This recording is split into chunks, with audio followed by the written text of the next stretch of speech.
Hello, Bambaji here with another gate transit.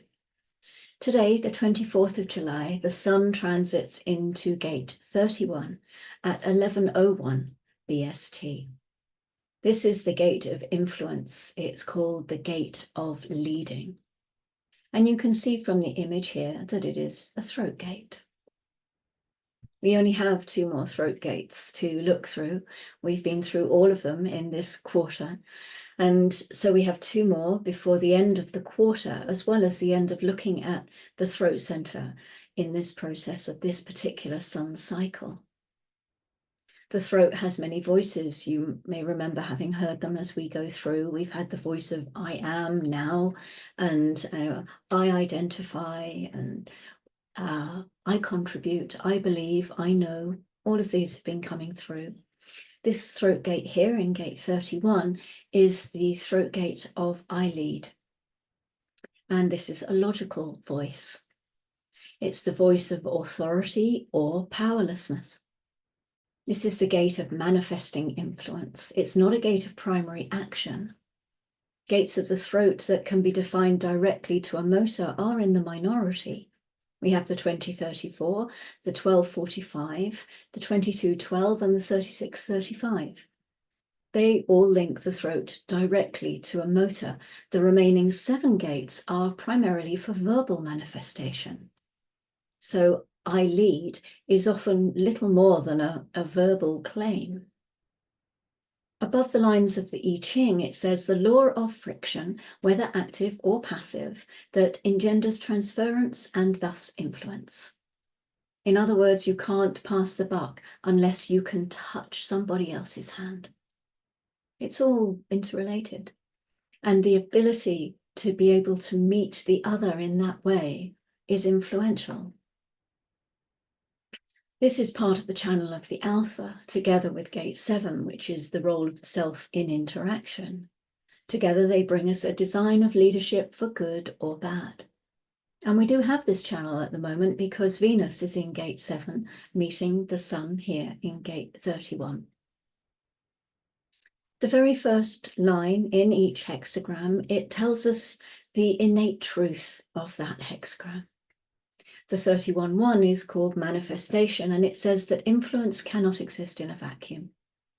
The sun does not and cannot hold back its light and thus its influence on every life. This is the basis of influence, the basis of leadership. This is the mechanic to be influential. This is the mechanic to lead. It's a logical process that suffers a deep restriction of energy. The 31 represents what we call in our process a democratic leader. It's somebody that has to be elected or selected in that sense. This is a projector gate. It must be recognized and invited into its position of leadership. When somebody is a political leader, no matter how they got to that position, they have to transfer their leadership quality to others. They have to transfer a pattern to others, because this is logical. If they don't do that, then nothing gets led, nobody gets led. It's quite simple when you look at it in those terms. So a leader is always going to be dependent on their quality of transference. If the quality of transference is of value, then their leadership can be of value. If what they transfer is not of value, then the opposite holds true. You can see the projector nature of this gate, in an ideal world anyway. You've got a leader who is all about the other. Projectors are much more interested in others than they are in themselves, as a general rule. Projectors are our guides and our advisors. Wouldn't it be nice if we had leaders who had these qualities, rather than leaders who just want to tell us what to do all the time and treat us like idiots? We want successful leaders, not bitter leaders. Of course, it doesn't mean that you can't be a manifestor, a generator, or a reflector and have this gate. Of course you can. You can be a leader of any type and have this gate. But it's the quality of the gate that we're exploring here. The expression of it, the way that it is designed to behave or to express. And so we look at the qualities of the projector, because you can learn so much about a gate and a channel through looking at its type.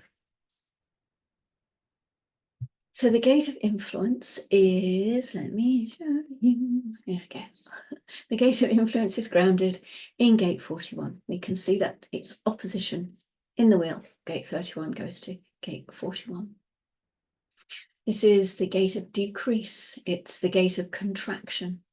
It's an abstract collective gate in the root center, where you can see it outlined in red. Gate 41 is the only initiating start codon. We have 3 stop codons, the 36, the 56, the 56, the 33, and the 12, which is quite interesting because those 3 are all throat gates. So all of our stop codons are in the throat, but we only have 1 start codon, and that is down in the pressure of the root center.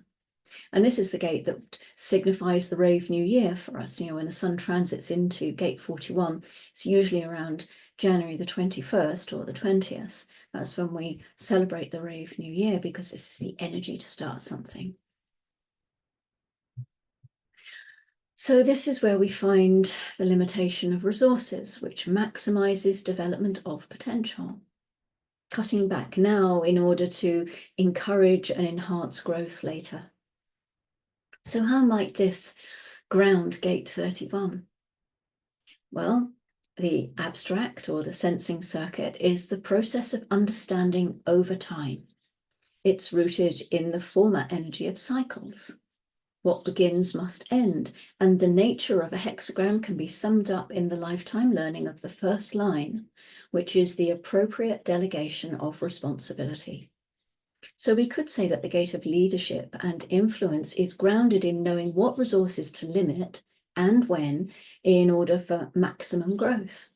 It is grounded in appropriate delegation of responsibility and in the awareness of the cycles of life, and the necessity for patience as understanding gradually appears over time. So this sounds like quite a good mission statement for any politician, really, doesn't it? Do you have either of these gates? Either the 31 or the 41? If so, does this resonate with you? Can you feel how much more influential you are when you are invited for your guidance? Is this something that you might like to reflect on? If you have held any leadership positions in your life, were you invited into them or elected into them? You know, if not, can you reflect on how that unfolded for you? And as always, you know, there's no right or wrong answer here. It's just you're looking at what's happened at the experience, although we've also got logic here as well. So what was your experiment as well as your experience? What was the experience of your experiment into leadership? You could look at it that way. But human design is not moralistic. It's not looking at the good, the bad, even though we have a channel here of leadership for good or bad. It's not in that moralistic sense, in a way. No, it's just interesting to look at the mechanic, isn't it, sometimes, and apply it to our own lives and to our own experience, especially if we have these gates. Because if we have them consistently over our lifetime, although we do tend to ignore them sometimes when we have them consistently, because it's just in us, that energy is there all the time, we don't really even think about it. But our experiment is supposed to be a living experiment. So maybe when we have these transits, we can really dig into them a little bit and see, okay, so this is why, this is what, this is how. And we can make sense of the overall picture. Or not. Or not. Thank you for joining me. If you have any reflections or anything that you would like to share, then please do. Any comments? I have gate 41. I have it 3 times. I also have gate 31 twice. So I'm looking forward to how this transit unfolds and what it highlights for me that I have maybe not really given any attention to before. So yeah, we will see. We're in this together. Good journey in together to leadership and growth and influential. And I'm trying to look for the off button to stop recording. Zoom has updated, and I'm not sure where anything is anymore. So I'll see if I can do it this way still. Thank you for watching me. And yeah, let's enjoy Gate 31 together, this gate of influence and leadership. And I will see you for the first line very shortly, and in 6 days' time or so for Gate 33. But for now, Gate 31. Thank you. Go gently. Bye-bye.